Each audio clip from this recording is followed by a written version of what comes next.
चोट लग गई सर, अंगूठे में लग गई थोड़ी।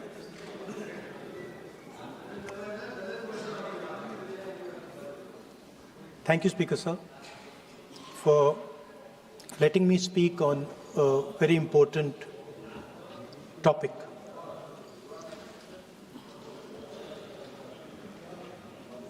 Women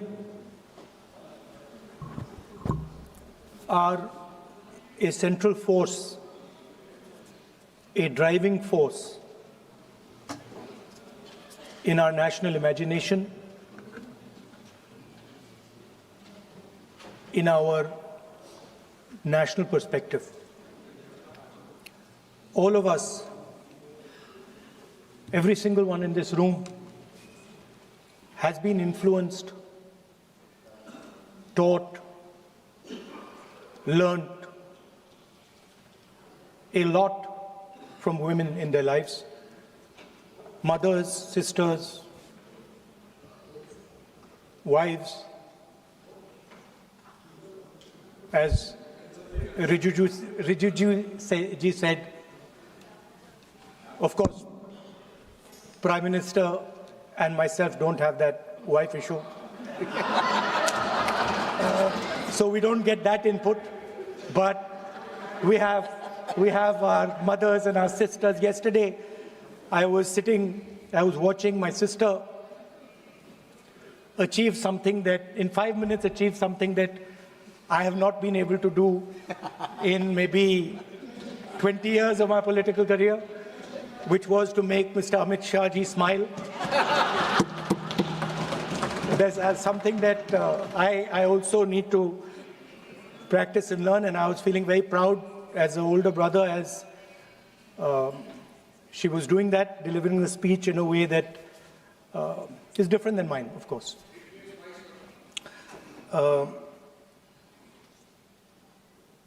I remember when I was a little boy, I used to be very scared of the darkness. And we used to have this huge dog who used to attack my sister and me all the time. So we were very scared of going out into the garden at night. We were scared of the dog. And one day my grandmother somehow found out about this. And I'm saying this because this was one of the most powerful lessons taught to me in my life by a woman, a grandmother. And my parents had gone out for dinner. And she came, she caught my hand, I still remember, and she took me out into the garden. Dark garden at night, no lights. No, government houses have big gardens, quite a big garden. And she took me there. And she left me, she said, now you stay here, don't move. And she left. And I watched my grandmother, I remember she was wearing a yellowish sari, I watched her go away, और मेरी मतलब हवा निकल गई कि मतलब आज तो मैं गया. I didn't have the courage to tell my grandmother that, you know, I don't want to stay here, so I stayed.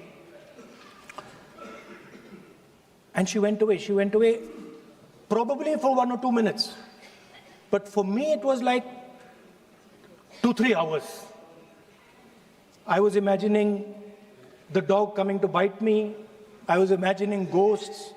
I was imagining snakes. I was imagining everything. And then after some time, I remember my legs were even shaking a little bit, and then I saw my grandmother come. And she came, and she asked me, so, what are you scared of?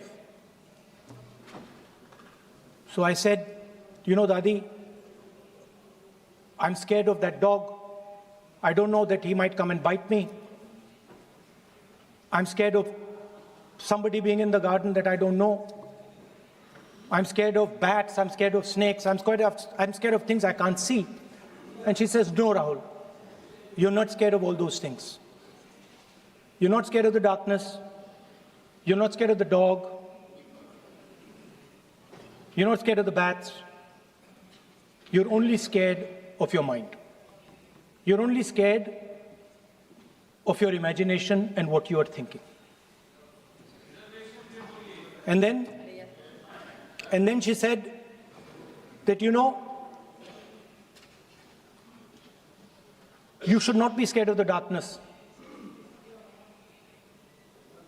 because the truth most often is in the darkness. And if you do not have the courage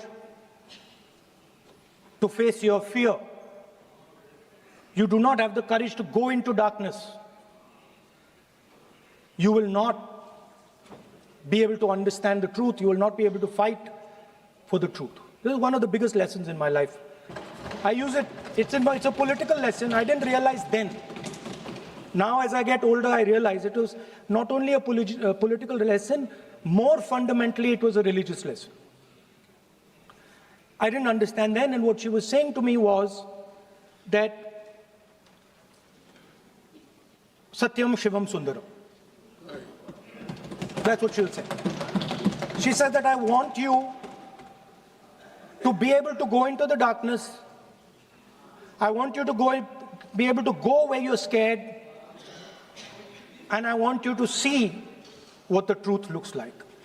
And later I realized, my God, by taking me into the garden, she was explaining Shiva to me.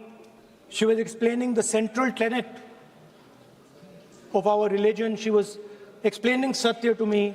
And in many ways, she was explaining Ahimsa to me.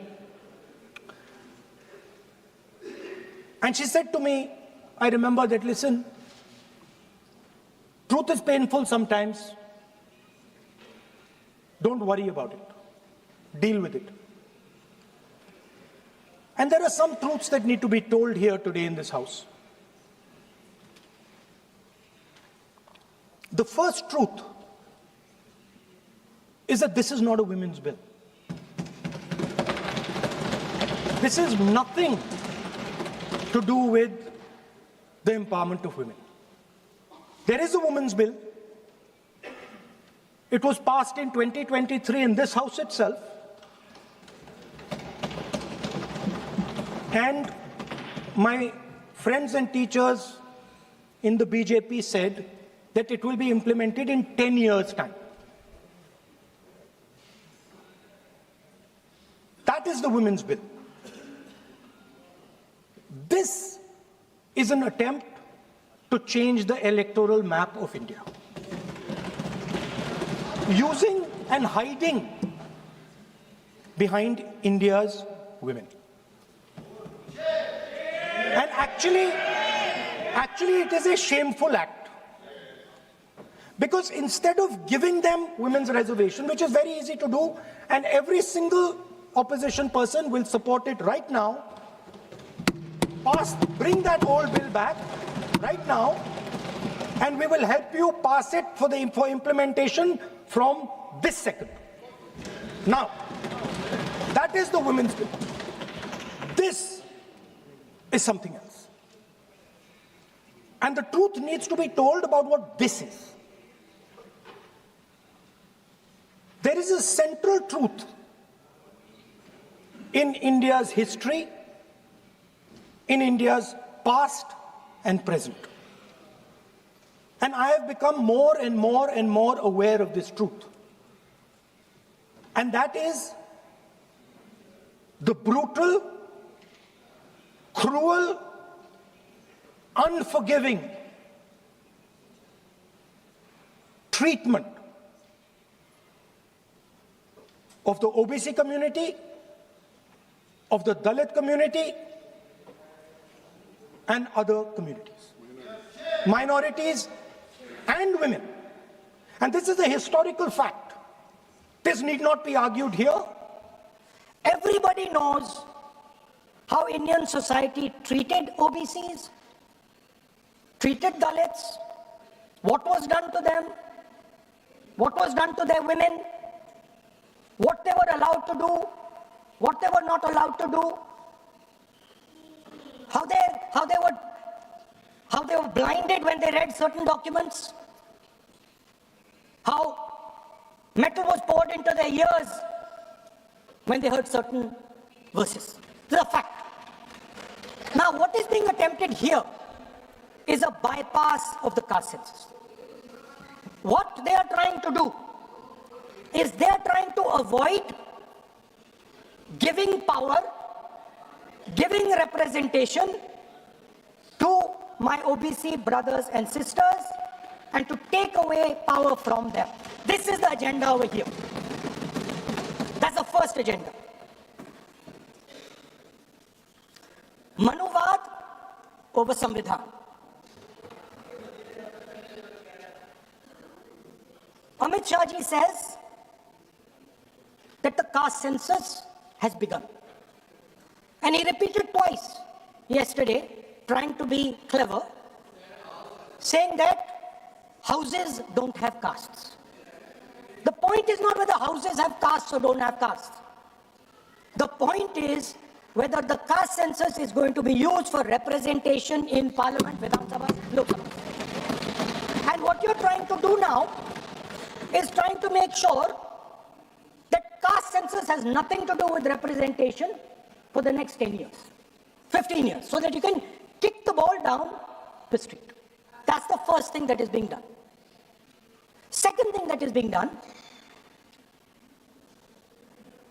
equally bad thing, but a very dangerous thing. What you're doing, because you're scared of what is happening in the politics of this country, you're scared of the erosion of your strength, you are trying to rejig the Indian political map. You have done it in Assam, you've done it in Jammu and Kashmir, and now you're imagining that you can do it in India. And you need a constitutional amendment to do that.